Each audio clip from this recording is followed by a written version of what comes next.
neņem to visu cēlu, jo mēs jau neesam vieni paši nogriezts, kā viens nogriezts pirksts čau. Mēs nedzīvojam, mēs esam pastāvīgā saiknē ar visiem. Un, ja mēs to saikni neņemam vērā, kas starp mums visiem ir, tad mēs arī nevaram nonākt pie cēloņiem, pie visām pārējām lietām. Mēs nekad neizārstēsim, mēs nekad nenopelnīsim, mēs nekad neko nesapratīsim un nesaliksim pa plauktiņiem savā dzīvē, kamēr mēs to saikni neņemsim vērā. Jebkurā dzīves sfērā tā tas sanāk, ja. Nu jā, tāpēc jā, mums arī tieši par to pašu ar to runātāju arī šodien izrunājām par tām lietām. Viņš uzskata, pieņemsim, ka viņš ka nav svarīgi, ka var tāpatās ar garīgo attīstību nodarboties, tikai jāatbrīvojas no sava ego ir. Es saku, ok, es piekrītu, ka būtu labi ar savu ego tikt galā kaut kādā mērā, sev viņu pārvaldīt un tā tālāk, bet kā tu to izdari? Viņš ir visādas prakses un tā tālāk. Jā, daudz prakšu ir piekrīt, bet vai neliekas, ka visefektīvākā praksa būtu tā, ka tu mācies dzīvot ar citiem kopā un tu dabīgi sāc mācīties savu ego pārvaldīt. Ja, tādā, kur tu dzīvo ar citiem kopā, tas ir savā ģimenē. Ja, tā ir pirmā vieta, kur mēs mācamies ar savu ego tikt galā, ja, vai pareizi viņu pozicionēt, vai viņi tur tā kā pilnībā uzskata, ka ego ir jāizdzēš, un es uzskatu, ka tas ir nepareizi, jo to nav vispār iespējams izdarīt. Var tikai iekrist kādā ilūzijā, ka tev ego nav, ja, līdz kaut kādam brīdim, kad tev atkal izprovocēs, un viņš tev parādīsies, ja. Nu, tādā veidā. Kā ego var nebūt, ja ego ir tas, kas nodrošina mūsu dzīvot spēju šeit. Ja mēs pateiksim, ego nav, tad nošaujies, un kāda starpība manis te ir. Bet vienkārši ir tas, ka ir ļoti daudz visādi iluzoru mācību šodien. Par to gan es varu teikt, ka tas ir, man liekas, tik daudz, kā tagad viņas ir savērojušās, tas ir, man liekas, es nezinu, un viņas ir vieglākas tās mācības, tāpēc, ka nav tik daudz sevi jāmaina tajās mācībās.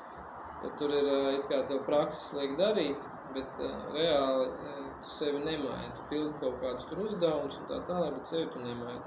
Un to ir vieglāk izdarīt, jo tik līdz jāsāk sevi mainīt. Bet mēs mūsu tas pats vīriešu aplis, ja, mums tās 3 pamatnostādes, noteikti tās jau dzirdētas daudz reizi. Lai tu viņas sevi izkoptu, tas ir nenormāls darbs, ja tev viņas nav līdz šim bijis izkopts. Ja, tur tā mērķtiecība, skaidrība un tonus pa dzīvi. Tas ir praktiski aizņem visu tavu dzīvi, tas, lai tu to kā vīrietis sevi uzturētu un izkoptu. Tev jebkura rīcībai, jebkurai darbībai ir jāizriet no šiem 3 aspektiem. Un kā viņš var izrietēt, tas nozīmē, ka katru savu lēmumu pieņemšanas brīdī tev jāatrodās visos tajos 3 stāvokļos. Gan mērķtiecībā, gan tonusā, gan skaidrībā pa dzīvi. Tad tikai tā tu varēsi savu vīrišķību kultivēt un formēt. Ja? Tiklīdz mēs sākam to pazaudēt, tad mēs kaut kādā mērā zaudējam vīrišķību. Ja? Mēs sākam palikt dzimumi vienādi sāk palikt, ja, un šodien to mērķtiecību tonus, skatos, audzina sievietēs vairāk, ja, kas viņām nav dabīgi, kad viņas degradē, ka viņas sāk kaut kādā mērā sevi iztukšot un iznēsāt un tā tālāk. Vīrietim tas ir dabīgi, vīrietis jaunāks paliek šajos 3 stāvokļos, viņš sevi reģenerē, atrodoties tajā stāvoklī. Sieviete sāk palikt vecāk tajā stāvoklī, viņa nonēsājās, viņa nav apziņa paredzēta tādus procesus ar sevi laist, jā, līdz kaut kādam dabīgajam reģenerācijas režīmam, tur 36 vai cik tur gadi sievieti, ja viņi vēl spēs kaut cik sevi atjaunot, jā, pēc tam viss, tad tu rēķini, ja viņa sevišķi mērķtiecīgi, tad viņiem menopauze varbūt pa 40 gados jau iestājas, vai pat ātrāk, vai 36. Jā, un viņa izbeidzās sievišķības potenciāls un hormoni. Tā kā viss dabā ir priekšā mums pateikts, tikai mēs gribam būt gudrāki un apiet dabas likumus, ja visu laiku mēģinam kaut kādā veidā.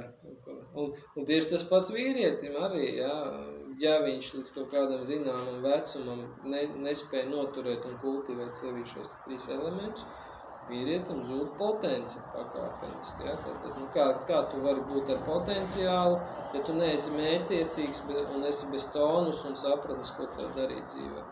Tad neesi ar potenciālu, tad potence arī sāk kristies pakāpeniski. Un mēs nespējam vairāk sevi atgriezt, kamēr mēs nesakārtosim šos 3 pamatus. Pirmais, ja kāds vīrietis nāktu uz konsultāciju, ko man darīt, man vairs nestāv, tad ir jāsāk nodarboties ar mērķtiecību, tonusu un kaut kādu skaidrību savā dzīvē jāievieš. Jā, tikai tā, nevis tur ženšiņi sākam dzert vai vēl kaut ko, bet sāc sev kārtot vīrišķības pamats. Viss ir tik vienkārši, ja medicīna saucamā.